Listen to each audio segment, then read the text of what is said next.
Sobrang fit na, Dok. Ay, perfect, Dok.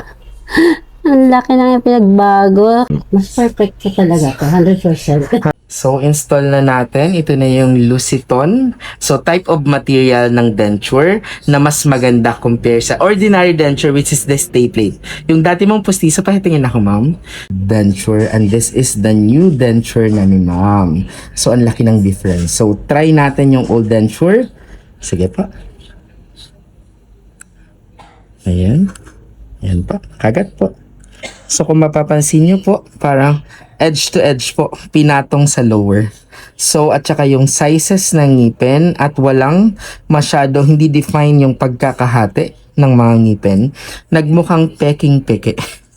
At ang liliit, pantay-pantay, wala man lang ka-art-art yung dating denture ni ma'am. So, ngayon, suot natin yung new denture niya. Yan nga. Tsaka, sobrang luwag. Ayan o, nalalaglag agad. So, try natin itong isa. So, ito na yung new denture. Ayan, this one. This is Luciton. So, mas expensive lang siya dun sa ordinary old denture ni ma'am. Pero, hindi naman double. So, kayang-kaya nyo mga katoots. Suot lang natin. Ayan. So, okay, saan yan? Nag-suction na. Okay, yan. Kumapit na. Kagat po. Ayan. Diba? Very nice. Ang ganda. Ayan. Ayan, sobrang nice na. Naturally looking na. At saka nakita niyo yung line angle dito ni ma'am. Ayan, bumata siya tingnan. Mas nagkalaman siya dito. Compared dun sa old denture niya. Side view. Ayan. Ayan. Yan yung mas younger looking pag nagkakaroon na ulit dito ng laman. Kasi sa old denture, sobrang lubog na lubog talaga, no? So ngayon, this is the verdict. Pakita na natin kay ma'am yung kanya new denture result ng iyong Luciton High Impact Denture. Ano masasabi niyo, ma'am? Ay, perfect, Dok. Ang laki na yung pinagbago compare doon sa dati ko. Sobrang fit na, Dok. Sobrang fit na. Okay. Hindi na siya maluwag po, no? Perfect Ayan. po. Perfect. Apo. Tsaka napansin niyo, ma'am, itong mga, yan, yung separation, no? Tsaka yung laki ng ngipin, yung mas na siya, kita mo? So, yun talaga. Yan na, parang natural Hindi na na. ba nalalaglag? Hindi na. Salita nga kayo, ma'am. 61, 62. 61, 62, 60. Hindi, confident na. Confident. Ayun, so, Grabe, ganda. ang ganda. Perfect po. Perfect. From Santo Tomas, Batangas. Worth it bang? Oo, sobra. Sobra Talagang po. dinayo ko po. Kahit malayo. Ayan. Nakita mo yung video ko kay Lolo Andres, right? Tapos yun, nagpa-schedule na. So, okay na. Ganda. Stop. So, mga katoots, isa na naman po nating katoots na napakalayong lugar from Batangas. Saan po sa Batangas, ma'am? Santo Tomas. San Vicente, Santo Tomas. San Vicente, Santo Tomas, Batangas. Ilang oras ang biyahe? 7 a.m. po kami. Dumating kami dito. 11 na. 11. So, 4 hours. Almost 4 hours ang biyahe. Pero, in-schedule ko sila ngayong araw, Thursday. At sinabi ko kay ma'am, kasi supposed to be dapat 3 visit talaga to. Sukat kami sa Taguig. Nagsukat kami. Then, dapat trial para makita mo na ni ma'am kung maganda yung gagawin nating denture. Pag okay sa kanya, lulutuin pang 3rd day. Pero ngayon, ginawa natin 2 days lang. Pinagsabay na natin, kinonta ko talaga si ma'am kasi ako I just feel na sabi ko, kung kaya ko naman gawin ng on the day, bakit hindi? Para yung effort ni ma'am isahan na lang at hindi na siya pabalik-balik sa clinic kasi alam ko naman po na dinayo tayo kasi sa video ni Lolo Andres. Sa 1,000 naman nagpa-schedule sa amin. Maraming salamat po sa mga pasensya nyo. At the same time sa mga maayos nyo pong pagpa-schedule sa amin. So right now po, anong oras na? Ang supposed to be ang usapan namin ni ma'am is 6 to 7 p.m.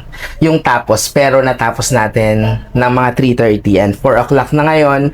Paalis na sila ma'am kasi tapos na po yung case nila. So, hinatid namin 11:30, 12:30, 1, 2, 3. So, most likely mga 4 hours lang din po nagawa na po ang Luciton natin. So, ito na siya.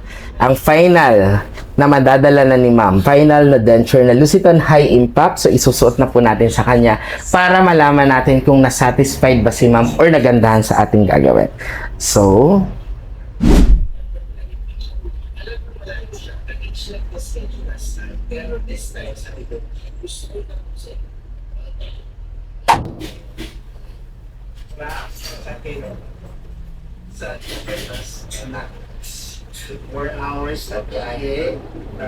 So, last question ko na sa inyo, ma'am, ha?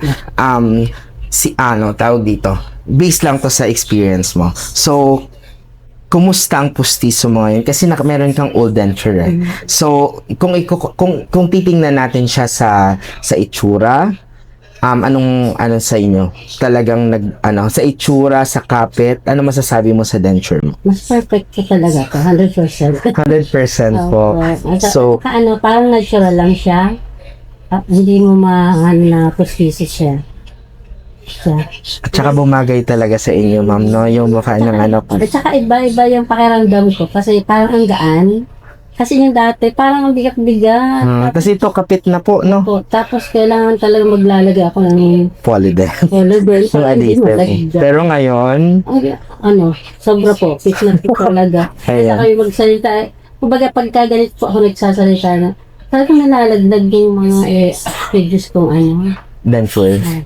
So, thank you so much po for that honest review po. Salamat ng marami po. Salamat. Okay. Mga katuts natin dyan na naghahanap ng dentista para sa inyo ang video na to. Kung hanap nyo ang dentures na affordable at the same time, may mga iba't ibang klase ng denture na option natin pinamimigay sa mga pasyente. Kung ano yung pipiliin nyo, yung magandang quality at pasok sa budget nyo, don't forget to message our social media MMG Smile Dental Clinic. This is a testimony na kahit malayong lugar nag-effort sa atin pumunta, pero ang pinaka-importante napasaya at sulit na sulit ang visit ni ma'am sa atin dito sa clinic sa Santa Mesa at saka sa Taguig siya nagpa-schedule kasi nakailang pustiso na daw po siya. Nakailang pustiso na kayo, ma'am? 4 pustiso na hindi po na siya na-satisfied. Yung luwag at yung mukha ng ngipin, yun yung kinonsider niya sa video natin with Lolo Andres. Shout out tayo sa dyan, Lolo Andres. And sa mga katus natin dyan, don't forget to message us, our social media platform, MMG Smile Dental Clinic, for your appointment. Thank you, and don't forget to smile.